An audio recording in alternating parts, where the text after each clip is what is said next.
যদি আমার ছেলে কোনো অন্যায় করে থাকে, কিছু করে যদি থাকে, তাহলে আমি আমার ছেলেকে নিজে হাতে তো তুলে দেবো, তোরা শাস্তি দিস।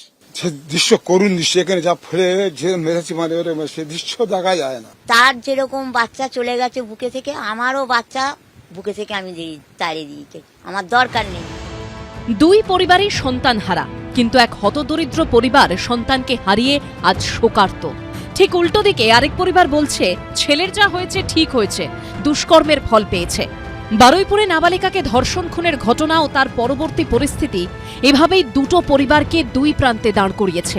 একদিকে এনকাউন্টারে মৃত মূল অভিযুক্ত প্রভাস মণ্ডলের পরিবার, অন্যদিকে গণপিটুনিতে মৃত ইন্দ্রজিৎ মণ্ডলের পরিবার।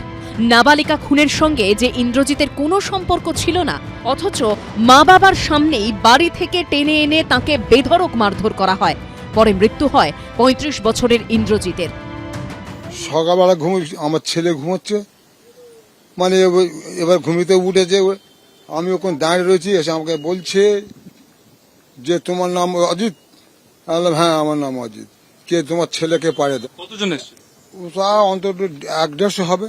আর দরকার থাকে তোমার দুজন এসো না, এসে কথাবার্তা বলো, চলে যাবে, নাহলে বার করে দাও না, তাও দেখতেছি। তখন তাড়াতাড়ি ঘুম করে, বাবা কি রে বাবা, আমি এই ব্যাপারে এইবারে বললে কি বলি সব তোমাকে হাত জোর করে বাবা, সব কথা আমি নেই। আর সত্যি ওরকম না, এর নিরীহ প্রকৃতির ছেলে, কোনো কথা না। ট্রেনে 2 মিনিট জায়গায় ট্রেনে টানতে টানতে ট্রেনে চলে গেল ওখানে।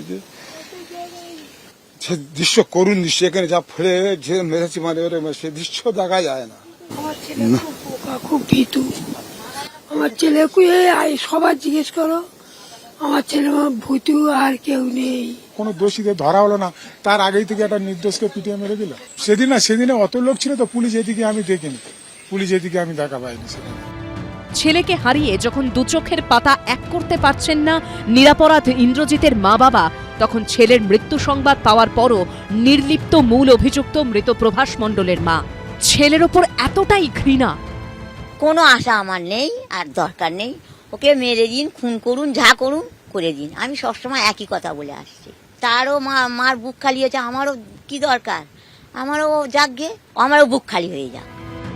বারুইপুরে নাবালিকাকে ধর্ষণ খুনের ঘটনায় এখনো পর্যন্ত 4 জনকে গ্রেপ্তার করেছে পুলিশ, আর গণপিটুনি ও ভাঙচুরের ঘটনায় মোট 30 জনকে গ্রেপ্তার করা হয়েছে। সুকান্ত মুখোপাধ্যায়ের রিপোর্ট, এবিপি আনন্দ। এবিপি আনন্দ, এগিয়ে থাকে, এগিয়ে রাখে।